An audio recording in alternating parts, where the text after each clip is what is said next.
Good morning, friends. I'm Asha Nayaswami. We're here talking about living in the light. Let's begin with a prayer. Heavenly Father, Divine Mother, friend, beloved God, Jesus Christ, Babaji Krishna, Lahiri Mahashaya, Swami Sri Yukteswar, beloved Master Paramahansa Yogananda, saints of all religions, dearest friend Swami Kriyananda, humbly we bow to you all. Help us to expand our hearts, to open our minds, to lift our souls up into attunement with your loving presence, that all the divine gifts of freedom and happiness, of wisdom and joy, that you are just waiting to shower upon us, may be received in our open spirits. We are your children. Guide us and bless us always.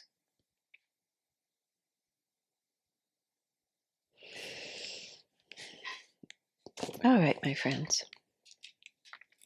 So,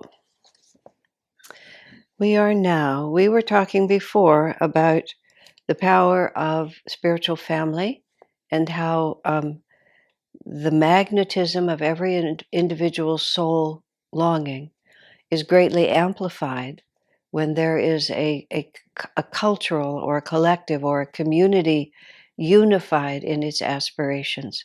Dear friends, I'm going to have to walk away from this chair for a moment, so just enjoy yourselves. I'll be right back in just a moment. Okay, here we are again, pre-prayed, but we'll just start over. I understand that there's an actual word in the Starbucks Corporation which is called pre-caffeinated. And they never really want to have any meetings when people are pre-caffeinated. They always want to wait till they've had their coffee and they're ready. Or that was a bad decision, must have been made when we were pre-caffeinated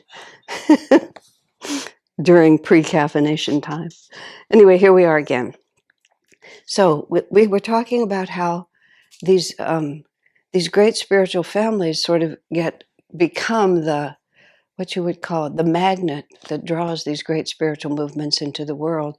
When we think about, well, let me phrase it differently, what's come to light in more recent decades about the time of Jesus was the role that the Essene community played in his entire ministry, and even how for several generations this mystical group of Jews knew that the Messiah was coming, and they knew that one of their members would likely be the mother of the Messiah, and there was an entire fascinating and wonderful culture in place.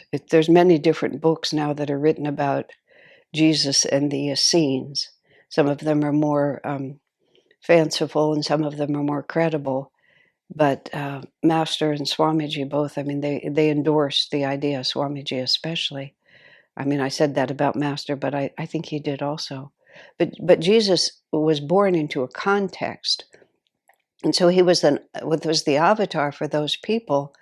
But, the majority of people in the culture that he was born into, with the corrupt priesthood that was holding the power in the temple, were profoundly opposed to him. But most of his disciples were also Jews, but they were Jews of the Essene community, because there were essentially three groups. There were the Pharisees, the Sadducees, who were both engaged with the temple and the priesthood and the orthodoxy of that. And then completely outside of it was the Essenes. And this is just how even the tour guides in Israel talk about it. They don't quite understand, for the most part, who the Essenes were, but they were basically the self-realization element of Judaism, because Judaism is a true Sanatana Dharma religion, and they were there deeply longing for a renaissance in their own faith, and Jesus came and brought that. And it was because of their collective capacity to receive him and their collective longing for him to come that he came. And now what Swami's talking about here is what's going on with Master, and Master's coming to the West. Now, in Autobiography of a Yogi, he mentions how Jesus appeared to the great Master Babaji and that they were very concerned about the direction of Western civilization. And the reason they were concerned about Western civilization is they knew, and it's self-evident, that Western civilization is becoming the civilization of the planet, that the potential combination of East and West, which is the inherent spirituality of the East and the material practicality of the West, is the balanced reality of planet Earth in higher ages. And the West was the side where the longing was coming from and where the seeds could be properly planted. So this is what Swami writes now. So I'm going to first read the paragraph just above. When enough people call sincerely enough, a mighty flow from the river of grace is deflected toward this planet. A new ray of light is drawn downward, and all who tune into it are uplifted as they never could be if they were to struggle merely on their own. So that's talking about how it happened. In the Festival of Light, it says, a prayer of love went up from earth, and you responded. A ray of your light flashed out from the heart of infinity, burst downward through night skies of consciousness, and was born on earth for the redemption of mankind in human form. And that's exactly what happened. Such a call went out in the last century from the Western world, and particularly from the heart of America, in response to the soul-deadening claims of modern materialistic thought. Refined spirits rebelled at the arrogance of scientists who insisted on a mechanistic view of reality. Yet the scientific approach had already proved itself more valid than the dogmatic. Spirituality seemed to be in retreat. What was the answer?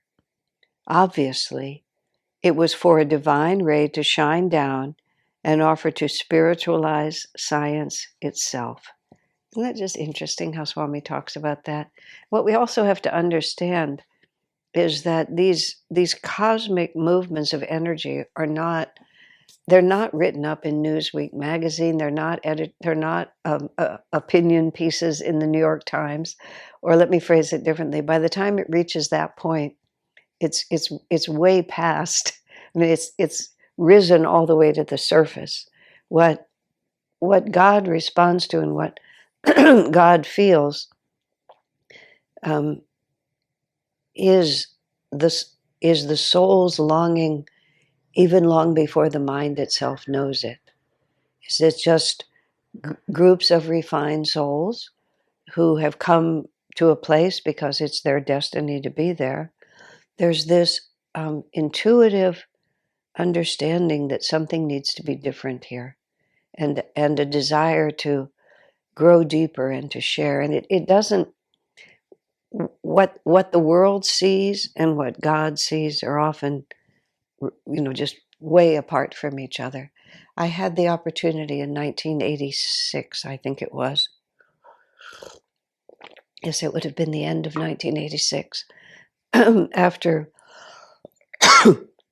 after my first pilgrimage trip to India, excuse me.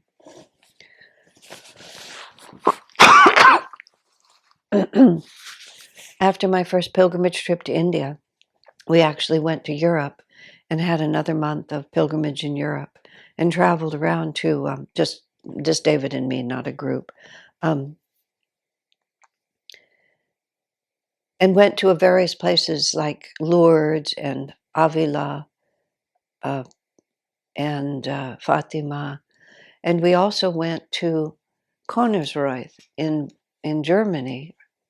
I think it was Germany, not Austria, where Saint Teresa Neumann lived. That's what I'm trying to say. Teresa Neumann has a whole chapter in Autobiography of a Yogi. I mean, that's quite a statement in itself. And she was a very great Christian saint, Master actually said she was a reincarnation of Mary Magdalene. And she drew tremendous attention from the Christian world because for a long time, every Friday, she would relive the crucifixion of Jesus. She would just be there again, and she would live through it.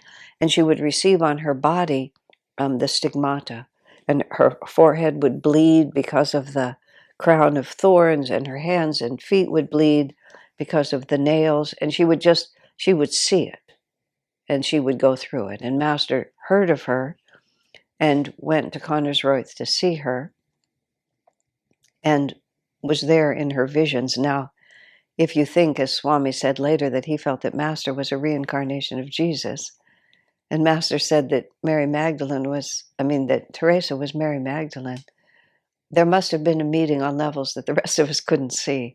He talked about entering into a superconscious state and being with her through her visions, but he doesn't really give us any more answers to that. So all of that is, and there's books written about her. She's very wonderful to read about. She was she was a true saint. She was a very balanced, very natural, very happy, sensible, grounded person. She had these visions. Not only did she have visions of uh, Jesus, but she was always having visions, and it was kind of a joke with her friends. They would just sort of be going and doing things, and then everything would have to stop because she'd go into some altered state, and they would all very appropriately wait very reverently until she came back to ordinary times and would often tell them what she'd seen. And she didn't eat or drink. And in the books I read about her, it was a cause of much merriment. She would tease all her friends because when they would travel, they would always have to eat and drink, and she was always completely free of it.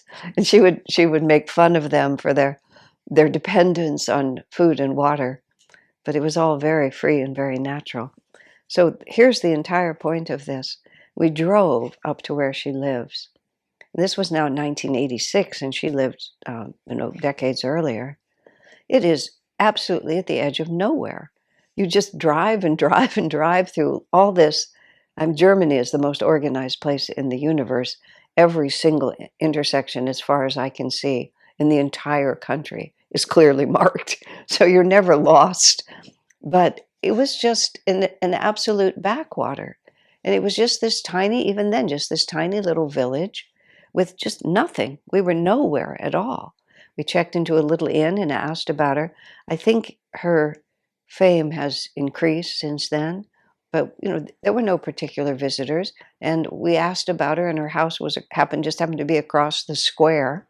There were no arrangements at all for visitors, but as it happened, some nearby nuns go in every week and clean the house. And so we were able to go in because the nuns went in, and they just allowed us to be there while they were cleaning, which didn't seem unprecedented, but in any case.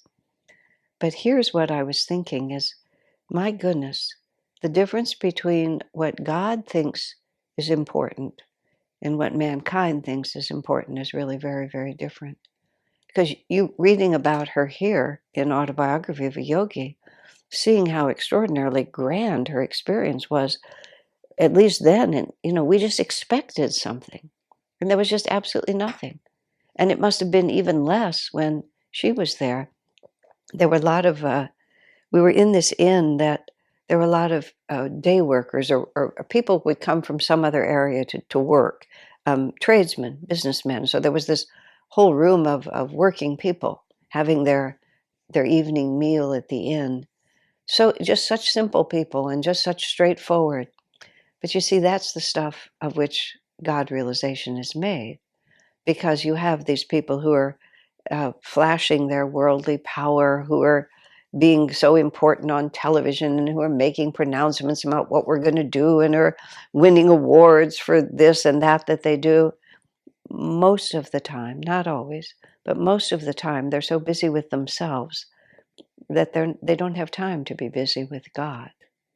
So what Master's talking about this refined souls being very dismayed by the materialism of our society and by the arrogance of the scientists and the arrogance of this just complete disregard of of natural intuitive values, and um, people who are supposed to be guardians of morality and righteousness and dharma, instead just becoming um, appalling in their selfishness, which is pretty much where we're standing now.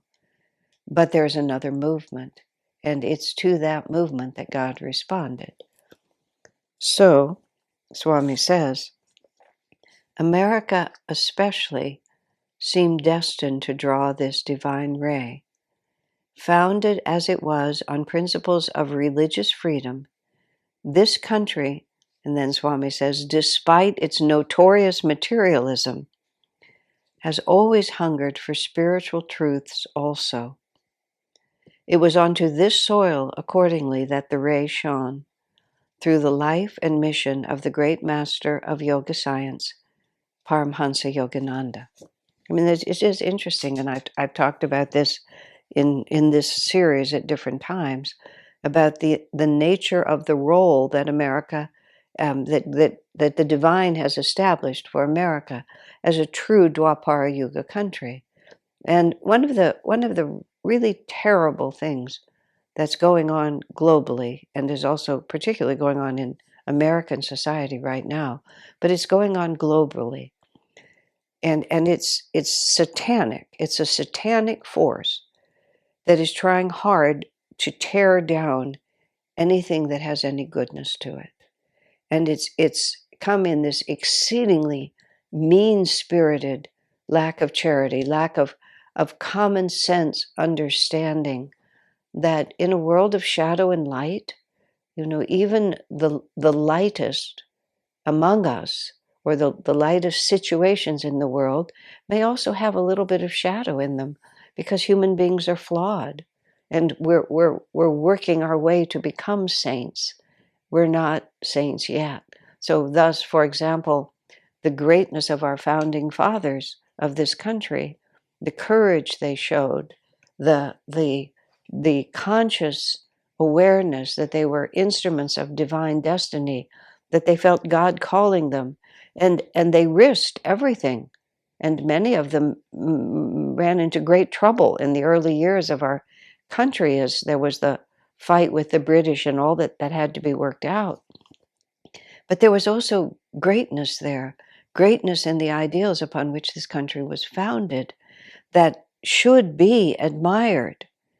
But because it wasn't perfect, slavery still existed, women were not considered the equals of men, then all of that goodness is ripped to pieces. And all of the greatness of those souls, and just, as I say, in the most vicious, uncharitable way, whatever flaw a person has suddenly becomes the definition of them. But see, what happens is, then there's no idealism anywhere. Everywhere we turn, all idealism has been destroyed. And it leaves people in a desperate position, with losing faith in everything. And it becomes it becomes the fad to be cynical.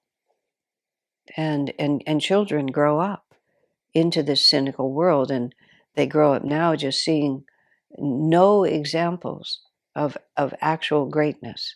You see sports figures and movie celebrities and television celebrities are lifted up as the examples. And of course, there are many good people everywhere, and I don't want to fall prey to the same cynicism. But also, many people who are celebrated have no self-control, have no discipline, have no aspiration for higher realities, have no selflessness, and yet they're held up as the examples. What are children supposed to think? And the result is, well, the result is this, what we're living through right now. But underneath it all, even hearts that have been caught up in other ways of living, in the country of America, because it's the way God set it up. It's not chauvinistic. I mean, I'm not saying it because I am an American. I'm saying it because this is the way it is, because you can tell, because this is where Master came. Master could have gone to any culture anywhere in the world, on any planet.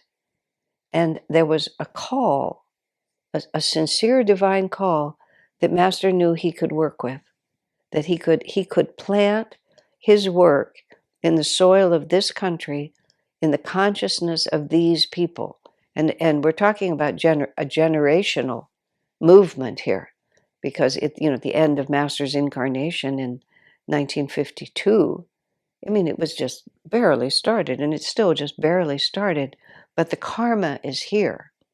The karma is here for this to happen. It's in the soil because of the greatness of past ages and past masters, the greatness of the indigenous people, especially in the time before the Europeans came, when their civilization was at its height.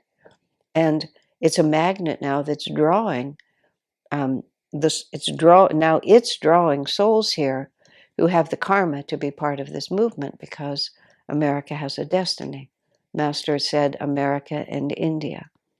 Eventually, after a period of tumultuous chaos and violence, America and India, one representing practical spirit, the practical capacity to work with the material world, India with the ageless capacity to understand God. And you can see it already. India and America are coming together, and those two realities are coming. And this is not an accident. So then Swami says, few people realize the magnitude of this blessing, which is of Master coming here, for this country and for this age. I mean, that's just really,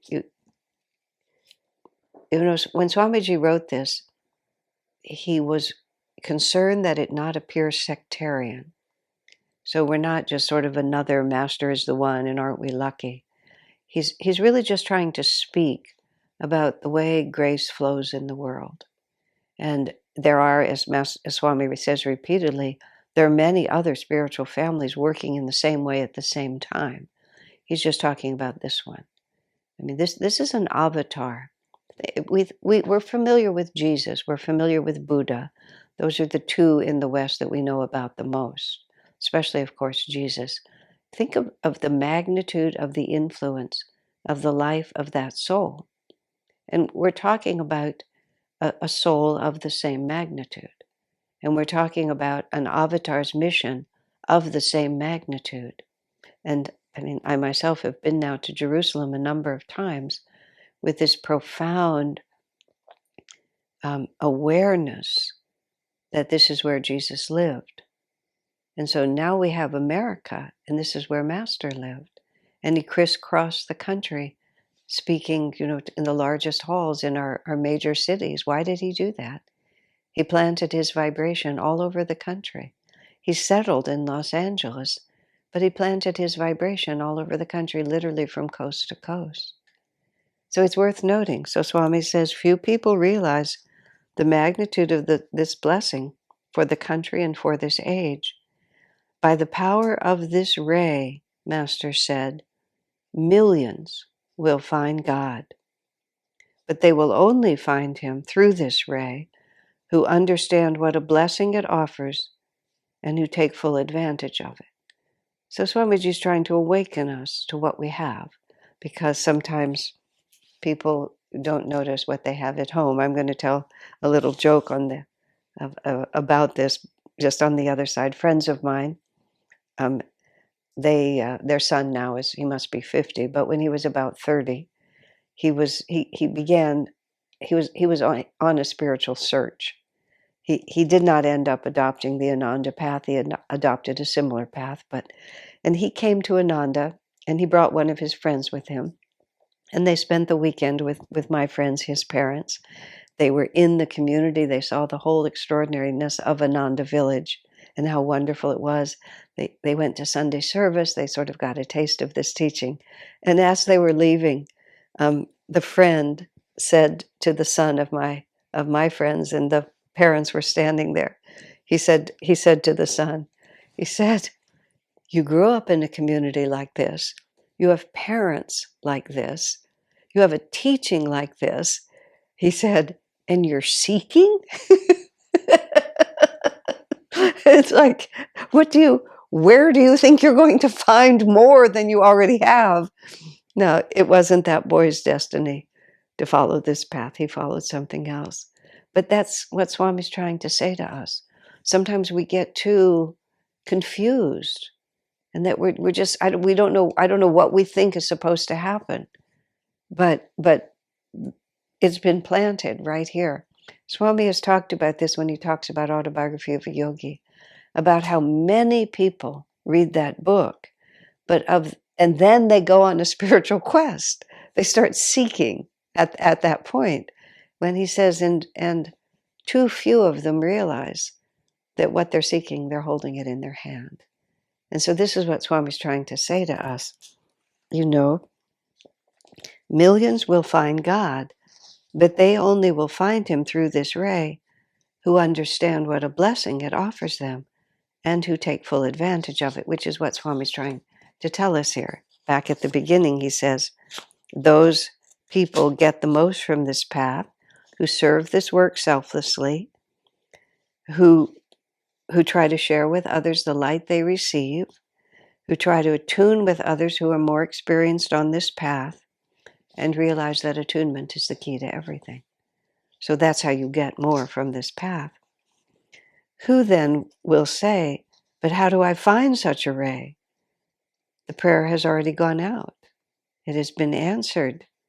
Do you not see what you have?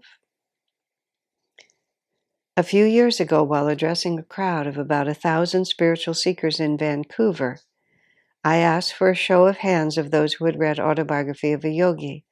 About 75% of my audience raised their hands. Yet I doubt that more than 10 persons out of all those present were devotees of this path. In Melbourne, Australia, in 1980, I asked the same question of a crowd of 200. Everyone raised his hand. Yet, once again, the number of devotees of this path of self-realization cannot have been more than a handful. So, when we continue talking about this, we'll go on. But this is why Swami wrote this which is really unassuming in the form that I have it. But he's wanting us to say, it's not necessarily that you don't have what you need in front of you. It's that you have to understand how to receive from what you have in front of you what you need. So, my friends, God bless you.